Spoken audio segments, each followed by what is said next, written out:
I never believed a library could break my heart until I met him.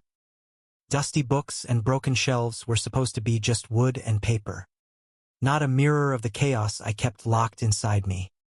When the town council announced the restoration of our crumbling library, nobody cared much. People here in Greyport talked more about fishing seasons than books. But for me, the library was where I'd spent half my childhood hiding from bullies, reading under the glow of a flickering lamp. It was safety. It was memory. And now, apparently, it was his project. Ethan Rivera, the architect.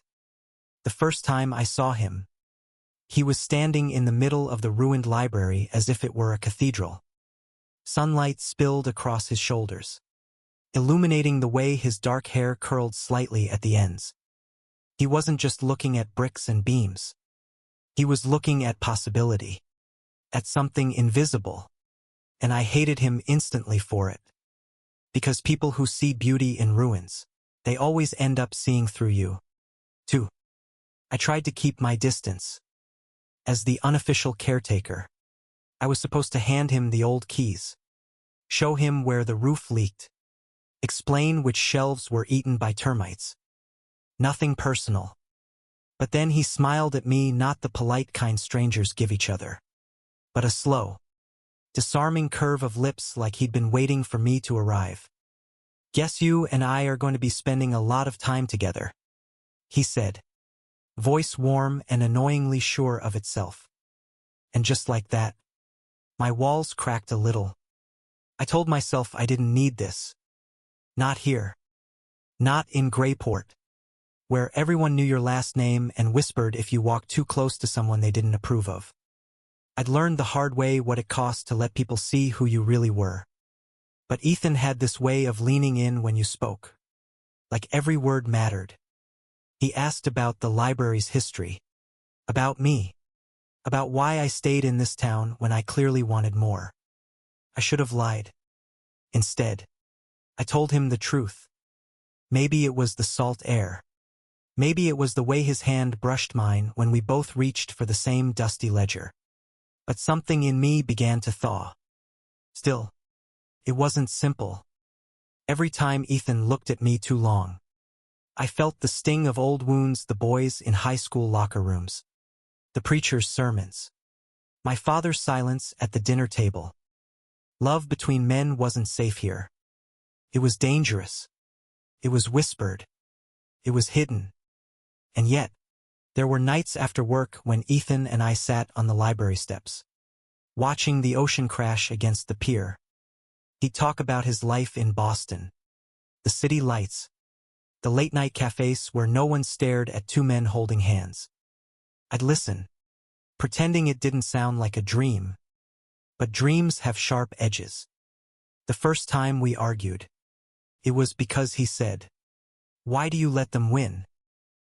I didn't understand. He leaned closer, frustration in his eyes. "The way you shrink yourself, the way you hide. You deserve more than this. And you know it." His words cut deeper than he realized. Because he was right. I hated myself for letting fear dictate everything. I hated him for seeing it. I walked away that night, heart pounding like it wanted out of my chest. And yet, the next morning, I found myself back at the library, hammering nails beside him, pretending nothing had happened. We worked in silence. But silence with him was never empty. It was full of tension, of questions neither of us dared to ask. Until the storm came. Greyport storms aren't polite. They roar off the ocean, rattling windows, tearing at the coastline like they want to erase it. That night, rain hammered the unfinished roof of the library, and water seeped through the cracks. Ethan stayed late, trying to protect what we'd restored. And of course, I couldn't let him do it alone. Thunder shook the walls. The lights flickered and went out. And there we were, two shadows in the half-dark, dripping wet, standing too close because the world outside was breaking apart. He looked at me then. Really looked. Like he was done waiting. Tell me you don't feel this. He whispered. I should have lied. I should have told him there was nothing. But lies never stood a chance against the way his hand found mine. Firm and trembling at once. The kiss wasn't gentle. It was desperate. A collision of fear and longing and everything I'd buried for years. It was wrong. It was right. It was the only thing that ever felt like home. And in that moment, I realized the library wasn't just being rebuilt. I was. The morning after the storm. The whole town knew. Not because anyone had seen us kiss in the library's broken silence, but because Greyport had a way of sniffing out truths you weren't ready to speak. Whispers clung to me like the salty air, winding through the bakery, the post office, even the pews on Sunday. By noon, I caught neighbors watching me with something between curiosity and judgment, their glances sharp enough to cut. Ethan, of course, didn't flinch. He showed up at the site with his usual easy stride, sleeves rolled up, hammer in hand, as if nothing had changed. Except everything had. When our eyes met across the ruined floorboards, the weight of what we'd done pressed heavy on my chest. It should have scared me back into silence. Instead, set me on fire. That evening, I found him sketching by the window of his rented cottage. The smell of coffee lingering in the air. His drawings spilled across the table beams. Arches. Light pouring through restored stained glass windows. But all I saw was him. Shoulders tense. Jaw tight. Waiting for me to break the silence. Do you regret it? I asked. My voice was barely a whisper. He looked up. Do you? I couldn't answer. Because regret wasn't the right word. Terror. Maybe. Hope. Definitely. But not regret. He stood and crossed the room. Close enough that the air thickened between us. I came here to rebuild a library. He murmured. And somehow, I found you. Don't make me pretend that means nothing.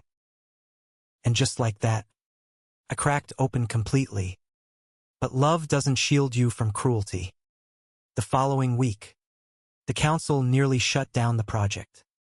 Rumors claimed Ethan had other intentions beyond restoring the library. Someone scrawled slurs on the library's half-painted walls. A fisherman I'd known since childhood muttered, "Shame." When I passed him on Main Street, I wanted to disappear. Run. Hide the way I always had.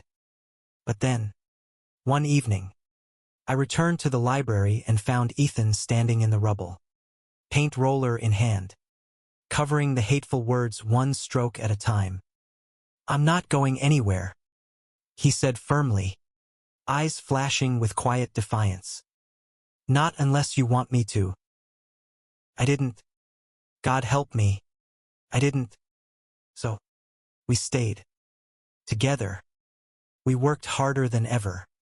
Side by side. Until the scent of fresh paint replaced the dampness of rot. Until books once buried in dust found new shelves. Until sunlight streamed proudly through polished windows.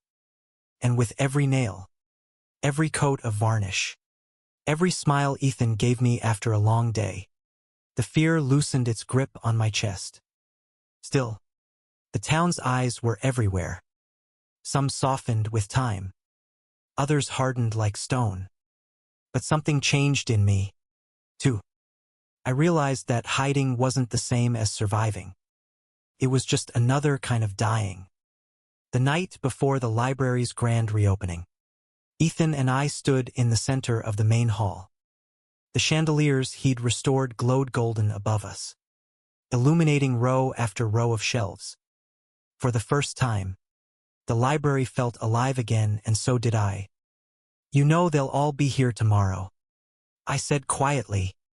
The ones who hate us. The ones who don't care. The ones who are just curious. They'll all be watching. He took my hand. his thumb tracing slow circles against my skin. Then let them watch. The words settled deep inside me like an anchor. The next day, the library opened its doors. Greyport came in waves, families with children tugging at their parents' hands. Old fishermen craning their necks at the new skylights. Teenagers pretending not to be impressed. The mayor made a stiff little speech about preserving history. But I barely heard any of it. Because Ethan was beside me. Smiling. Steady. Unashamed. When it was my turn to speak, my hands shook. I thought about my father's silence. About the nights I'd sat alone convincing myself love wasn't worth the cost. And then I thought about Ethan. About his stubborn hope. About the kiss in the storm. About the way he looked at me as though I mattered. So, I told the truth. I spoke about how this library had saved me as a boy. How stories had given me courage when people hadn't. And then, without meaning to, I spoke about Ethan, how he'd reminded me that rebuilding wasn't just for buildings. It was for hearts, too. The silence after my words was heavy. For a second, I thought I'd ruined everything. But then a small clap started in the back. Tentative. Almost shy. Spread. Not everyone joined. Some walked out. But enough stayed. Enough listened. Enough accepted. That night, after the crowd left and the library settled into its new life, Ethan and I sat on the steps, watching the moon ripple across the ocean. "You were brave today," he said softly. I leaned into him, our shoulders pressed together, his warmth grounding me. "No," I whispered. "We were." For the first time in years, I didn't feel like I was hiding. I felt seen. I felt free. The ocean roared in the distance, steady and eternal. And in the quiet between us, I realized love wasn't about storms or whispers or fear. Love was about staying, about rebuilding, about choosing each other, even when the world tried to tear you apart.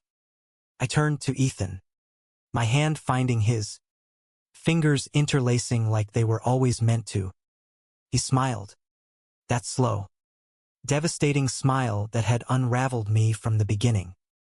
And beneath the glow of the library's new lights, with the ocean singing its endless song, kissed him again. This time, I didn't care who was watching. Thank you for listening. Don't forget to like and subscribe to stay updated with the latest videos.